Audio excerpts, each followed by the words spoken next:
de la culture, férus de belles lettres et bonsoir et bienvenue dans B1 Littérature, votre chronique littéraire.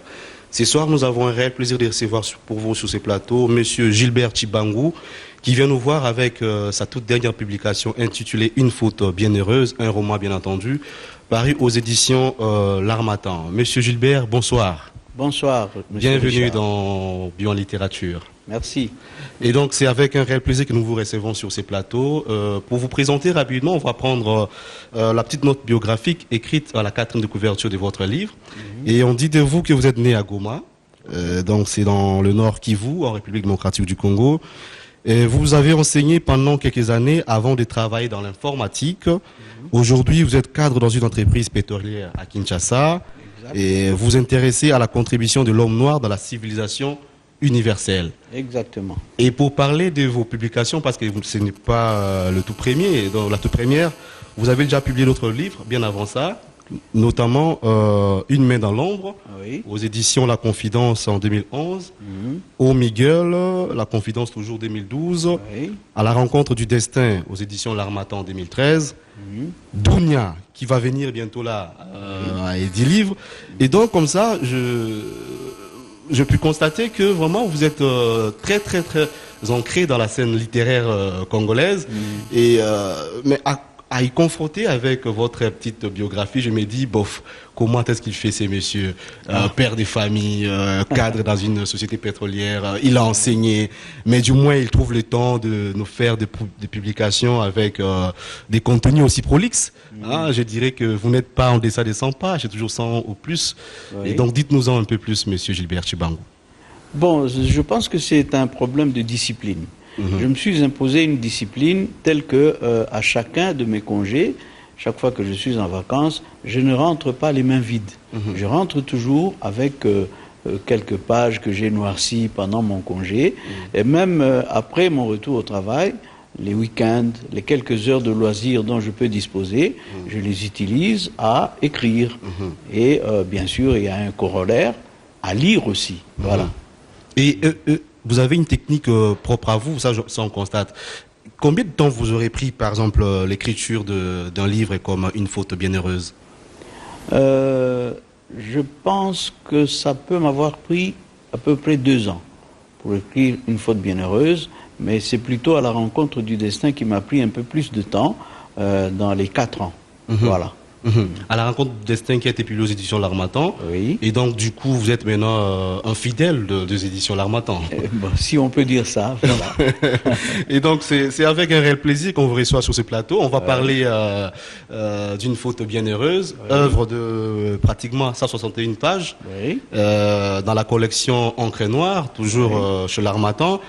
Et donc, comme ça, une première question qui m'est venue, et qui peut toutefois venir à tout lecteur qui tomberait sur cet ouvrage, c'est d'abord l'intitulé du roman lui-même. Une faute bienheureuse. Au premier jet, on dirait, mais un titre aussi très intriguant, mais aussi très paradoxal. Une faute qui doit être considérée comme étant bienheureuse. Comment est-ce que vous êtes arrivé à produire ce titre, au fait? Au fait, j'ai essayé de traduire un peu à travers ce titre le contenu de l'ouvrage. Quand nous allons parler par exemple du résumé de l'ouvrage, vous verrez qu'il y a un lien entre le titre et son contenu. Et donc, de l'intrigue, parlons-en directement. Parlons-en directement parce que c'est un roman très important et très intéressant même. Nous l'avons lu de bout en bout. Et vous le subdivisez comme ça en 3 grandes parties. Et c'est l'histoire de Kaloumé. C'est le personnage principal, mais aussi c'est l'histoire de Kaloumé, mais pas seulement de Kaloumé, parce qu'à la fois c'est un roman que nous avons trouvé très kaléidoscopique, puisque c'est comme un puzzle. Et donc c'est l'histoire à la fois de Kaloumé, de Major Ngoli, de Cellula, de Noéla, d'Elia. L'intrigue du roman, sans pour autant nous dévoiler le contenu. L'intrigue un peu, donnez-nous un peu, juste un peu comme ça de passage, l'histoire de cette... L'objectif que j'ai voulu atteindre en écrivant ce livre, c'est celui-ci. Je pense que vous devez avoir entendu parler d'une phrase qui dit que l'homme est un loup pour l'homme. Celui qui a été le premier à prononcer cette phrase, je pense qu'on ne peut pas lui donner tort. En tout lieu, en tout temps, aujourd'hui comme ailleurs, comme avant, des siècles passés, En observant un milieu humain, on se rend compte qu'il y a des hommes qui se comportent comme des loups envers leurs semblables, qui sont en fait une malédiction pour eux. Mais il y a aussi un autre qui a dit « L'homme est un remède pour l'homme ». Pourquoi? Parce qu'il a observé que dans tout milieu humain, il y en a qui se comportent comme un remède pour les autres, Tout à fait. pour leurs semblables, qui sont une bénédiction pour eux. Alors, j'ai voulu mettre en évidence ces deux types d'hommes, un loup et un remède. Alors, j'ai imaginé une histoire à travers laquelle quelqu'un a fait du mal à un autre. Mais un troisième est venu secourir la victime. Alors, j'ai commencé cette histoire-là. Bon, il y a un peu de vrai, mais beaucoup d'imagination aussi. Beaucoup de fiction. Parce qu'on dit, il y a un auteur qui a dit, il faut puiser dans la vie des vivres pour nourrir votre œuvre. Alors moi, qu'est-ce que je fais? J'observe autour de moi, je constate qu'il y a des hommes qui font du mal aux autres et d'autres qui viennent les secourir. Tout à fait. Alors j'ai voulu mettre en évidence ces deux types d'hommes-là. Tout à fait. Si bien que maintenant, il y a Kaloumé qui est revenu au pays et qui est tombé dans une injustice qui était vraiment difficile pour lui, difficile à supporter. Et c'est Ngoli qui était l'auteur de cette injustice. On va parler de cette injustice-là. Voilà. C'est ce qui est très très intriguant dans votre roman. C'est qu'à la fois il y a des rebondissements, vraiment des rebondissements, mais tout commence par, on peut dire comme ça, une belle aventure, mais quelle sale aventure, quelle sale blague. Juste l'histoire d'un pistolet à eau. Oui, L'histoire d'un pistolet à eau. Et donc après, voilà, c'est toute la trame de l'histoire qui tournera autour de ça. Oui.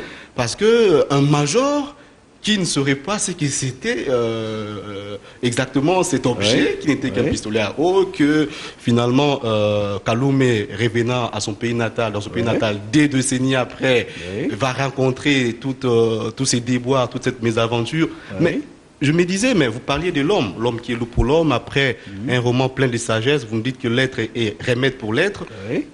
Comment définissez-vous l'être humain? Comment, au fait, arrivez-vous à définir l'homme entre guillemets?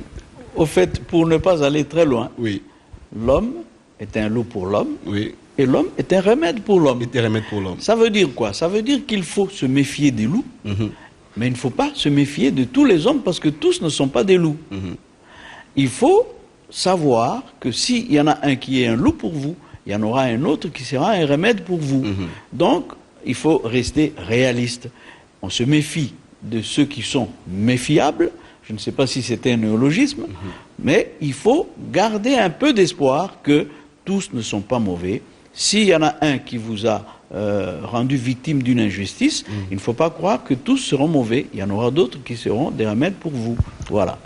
Votre plume saisit le lecteur à vif, de bout en bout. L'introduction est tellement remarquable. Je m'en irai rapidement lire ce que vous écrivez à la 7e page de l'ouvrage. C'est comme si, à la fois, vous avez des qualités d'un philosophe, vous avez les qualités d'un poète au même moment, et aussi d'un essayiste, puisqu'après, on trouve de tout.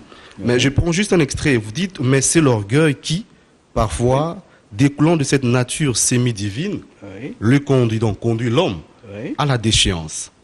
Comme il considère les créatures qui lui sont inférieures pour ne pas se plaindre, pourquoi ne devrait-il pas admirer celles qui lui sont supérieures pour ne pas s'enorgueillir? Voilà. Je vais laisser cette introduction pour vous demander, M. Gilbert Tshibangou, de qui tenez-vous cette manière d'écrire? Avez-vous été inspiré par d'autres auteurs ici dans le pays ou ailleurs? Mon aventure littéraire a commencé quand j'étais en 2e année du cycle d'orientation de l'époque.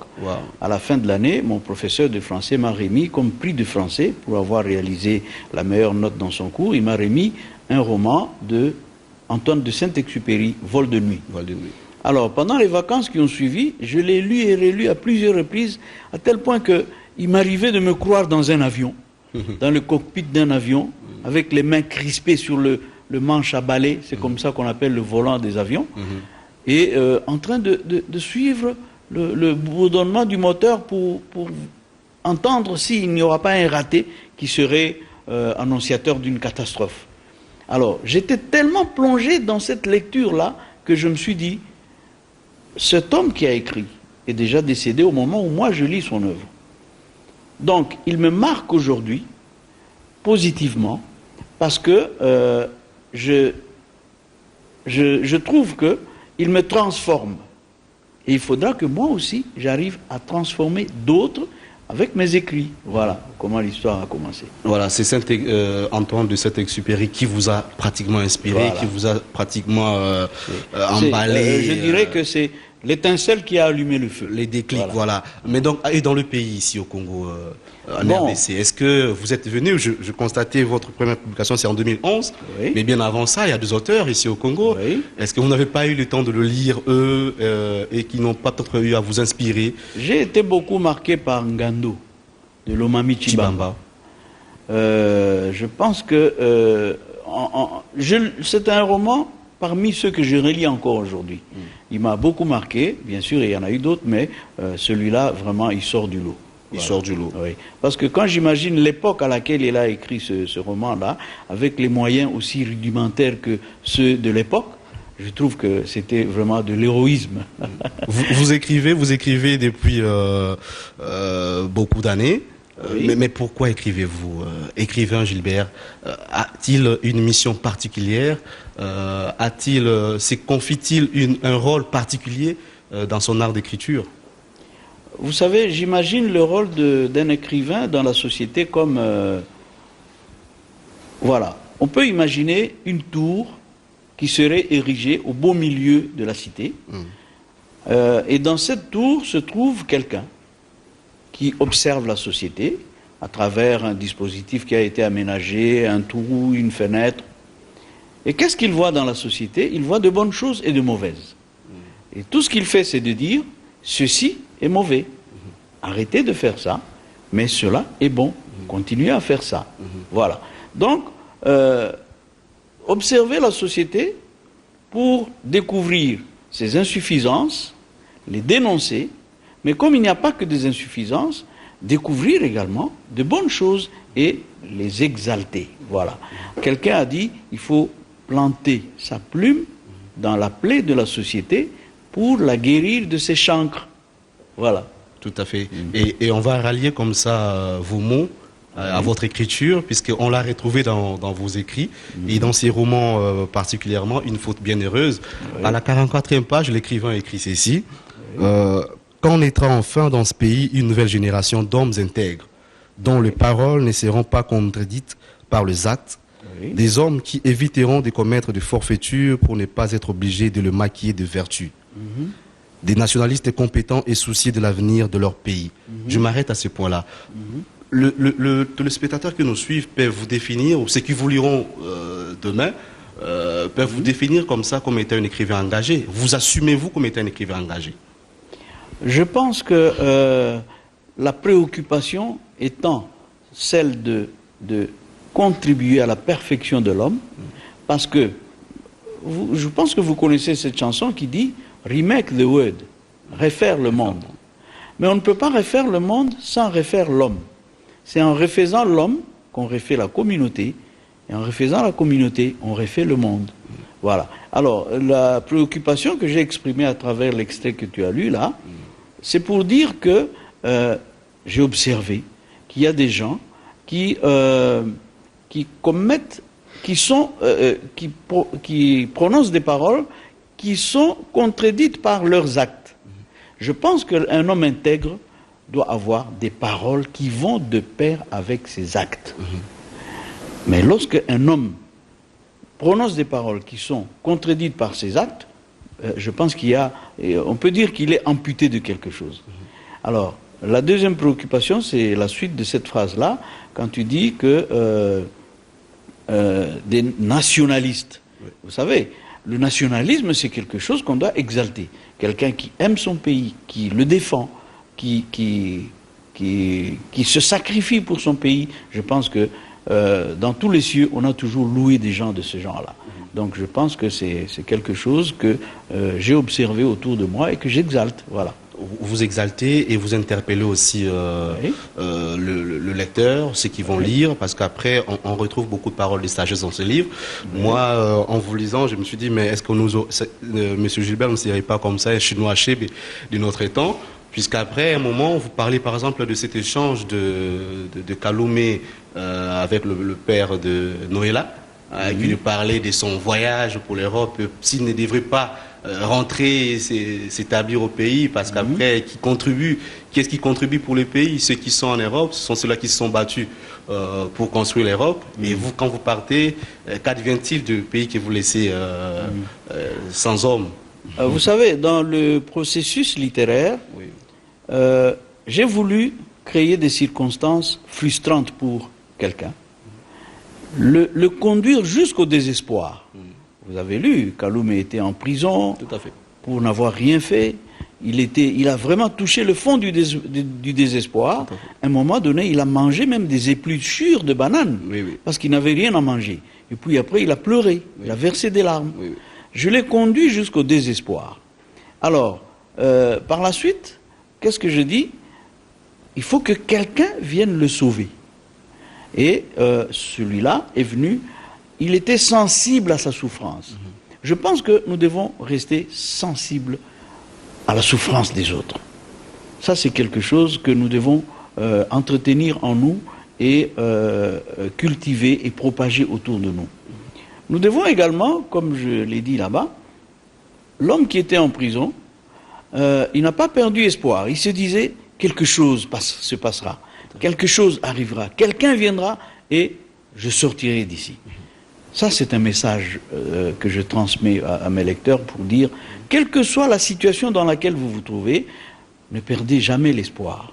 Cette flamme-là doit rester allumée en vous. Et vous devez d'ailleurs la nourrir cette flamme-là pour qu'elle devienne de plus en plus vive. Et, parce que c'est quand on perd l'espoir qu'on va tout droit au suicide. Vous savez, les gens qui se suicident, c'est parce qu'ils se disent, il n'y a plus rien à faire, il n'y a plus personne pour m'aider, il ne me reste que la mort. Or, l'homme doit garder cet espoir-là au fond de lui, le nourrir, l'entretenir, et comme ça, il reste en vie. Voilà. De l'espoir, mais aussi et surtout, on va peut-être chuter par là, c'est le pardon qui est le thème central dans ce livre. Le pardon, parce que finalement, Major Ngoli va avoir le pardon de Kaloumé, lui qui était le grand bourreau de ces jeunes hommes qui n'avaient pratiquement rien fait. En progressant dans ce processus-là, j'en ai profité pour, disons, mettre dans la bouche de certains de mes personnages certains concepts que j'ai voulu transmettre à mes lecteurs. Par exemple, le papa de la fille dont Kaloumé est tombé amoureux lui a dit: tu rentres en Europe parce que tu as subi une injustice dans ton pays. Mais tu ne peux pas jurer que tu n'y reviendras plus. Ça reste toujours ton pays. Et le garçon est parti.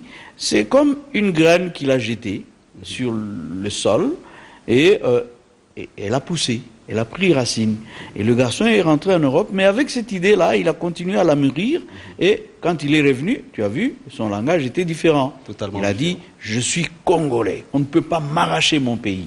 Et il est allé même plus loin jusqu'à prendre certaines paroles de l'hymne national en disant, l'hymne que mes pères m'ont légué me dit, debout Congolais. Alors je rentre dans mon pays, je vais contribuer à son édification.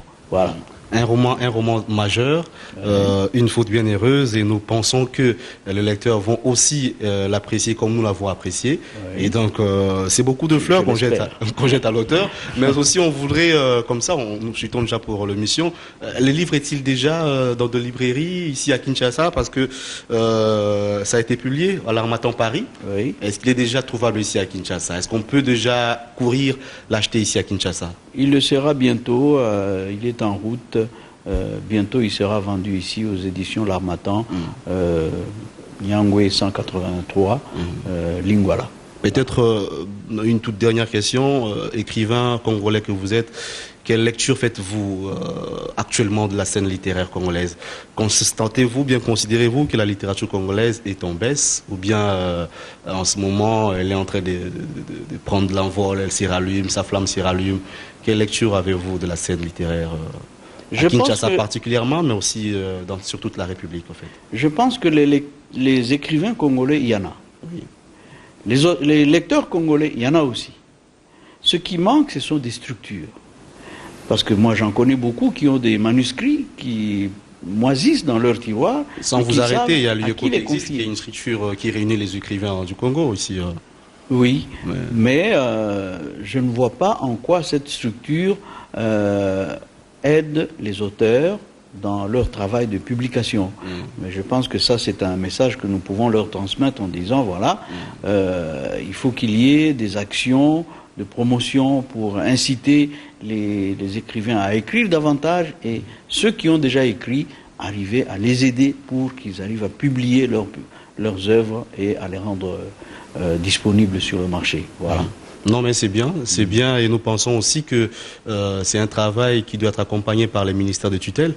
Les ministères de la Culture, nous pensons que le ministre vous a entendu, ceux qui sont à la tête des différentes structures culturelles vous ont aussi attendu, et qu'il faille qu'ensemble, vous et nous, qui sommes dans ces domaines de la littérature, puissions contribuer efficacement pour redorer le blason de la littérature congolaise. Nous pensons d'ailleurs, chers téléspectateurs, que c'est aussi ça l'enjeu même de cette émission Bien Littérature, cette chronique littéraire, c'est de vous donner à vous, auteurs qui avez écrit la parole sur ces plateaux, pour qu'ensemble puissions vraiment rallumer les lampions de la littérature congolaise. Donc ce soir, nous recevions pour vous, mesdames et messieurs, monsieur Gilbert Tshibangou, qui est venu nous voir avec sa publication intitulée Une faute bienheureuse, publiée aux éditions L'Harmattan. Le livre est déjà en vente en ligne donc, et à Paris. Et bientôt, il nous dit que ça sera trouvable à Kinshasa. Ceux qui voudront bien sûr contacter l'auteur, n'hésitez pas à nous contacter au numéro affiché au bas de vos petits écrans, soit à nous écrire